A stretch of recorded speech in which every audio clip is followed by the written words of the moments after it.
మంత్రాలయం నియోజకవర్గం కౌతాలం మండలం గోతులదొడ్డి గ్రామంలో తెలుగుదేశం పార్టీ సీనియర్ నాయకులు ఉల్లిగయ్యని, తెలుగుదేశం రాష్ట్ర యువతి అధ్యక్షులు సురేష్ నాయుడిని, తెలుగుదేశం పార్టీ కౌతాలం మండల నాయకులు సతీష్ని, మంత్రాలయం నియోజకవర్గ Janasena party in charge B Laxman, Kowthalam మండల నాయకులు చిన్న, సుమిత్ర, రాంబాబు, జనసేన నాయకులు కలిసి సన్మానం చేశారు. సెప్టెంబర్ 2వ తారీఖున రాష్ట్ర ఉప ముఖ్యమంత్రి పవన్ కళ్యాణ్ జన్మదిన సందర్భంగా కోసిగి టౌన్ ఎల్లమ్మ గుడి దగ్గర రక్తదాన శిబిరం, క్లీన్ అండ్ గ్రీన్ చెట్లు నాటే కార్యక్రమం, కేక్ కట్ చేసే కార్యక్రమాలు ముఖ్య అతిథులుగా హాజరు కావాల్సిందిగా ఉల్లిగయ్యని సురేష్ నాయుడిని, సతీష్ ని కోరారు. దానికి సానుకూలంగా స్పందించి తప్పకుండా వస్తామని, సభా కార్యక్రమాలను జయప్రదం చేస్తామని హామీ ఇవ్వడం జరిగింది. ఈ కార్యక్రమంలో ఎరిగేరి రామలింగం, తోవి శంకర్, కురువ సంఘం అధ్యక్షులు మరియు తెలుగుదేశం నాయకులు తదితరులు పాల్గొన్నారు. ఈరోజు ముఖ్య నాయకులు, కౌతాళం మండలం నాయకులు మరియు తెలుగుదేశం పార్టీ సీనియర్ నాయకులైన ఉల్లిగయ్య గారిని ఇక్కడ ఆయన గోతులదొడ్డి గ్రామంలో ఆయన స్వగృహంలో కలవడం జరిగింది. ఆయనతో పాటు మన రాష్ట్ర యువత నాయకుడు, తెలుగు యువత నాయకుడు సురేష్ నాయుడు కూడా కలవడం జరిగింది. ఆయనతో పాటు మన నియోజకవర్గం యువత నాయకుడు, టీడీపీ యువత నాయకుడు సతీష్ గారిని, మరియు ఇక్కడ విచ్చేసిన అందరి నాయకులను, కురువ సంఘం నాయకులు వీరేష్ గారు, తర్వాత మూకన్న, గిరి, శంకరు, రామలింగ అందరినీ కలవడం జరిగింది.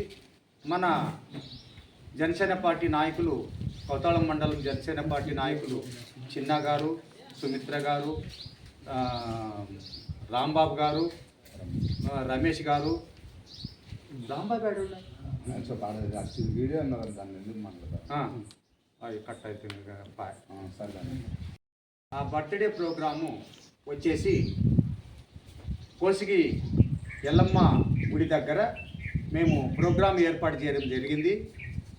ఆ రోజు మొట్టమొదటిగా కేక్ కట్ చేసి బ్లడ్ బ్యాంక్ డొనేషను ఇది కూడా రక్తదాన శిబిరం కూడా ఏర్పాటు చేయడం జరిగింది. క్లీన్ అండ్ గ్రీన్ కార్యక్రమంలో భాగంగా చెట్లు నాటే కార్యక్రమం కూడా పెట్టడం జరిగింది. కాబట్టి ఇది ఎన్డీఏ కూటమి నాయకులు, మన నాయకులు, తెలుగుదేశం పార్టీ నాయకులను అందరూ కూడా ఇన్వైట్ చేయడం జరిగింది. మరియు ముఖ్యంగా మంత్రాలయం నియోజకవర్గం ఇన్ఛార్జ్ రాఘవేంద్ర రెడ్డి గారిని ఆహ్వానించడం జరిగింది. కోసిగి మండలం ముత్తిరెడ్డి గారిని, పల్లిపాటి రామరెడ్డి గారిని, జక్కినేని వెంకటేశ్వర గారిని, తర్వాత వక్రాని వెంకటేశ్వర గారిని, అయ్యన్న గారిని, రామకృష్ణ గారిని అందరిని ఆహ్వానించడం జరిగింది. ఈరోజు వాళ్ళని కలవడం జరిగింది, ఆహ్వానించడం జరిగింది. వాళ్ళందరూ కూడా తప్పకుండా వస్తామని మాట ఇచ్చారు. కాబట్టి మీరు కూడా అందరూ 2వ తారీఖు 9 గంటలకి కోసికి వచ్చి మా యొక్క అందరి కార్యక్రమం ఇది.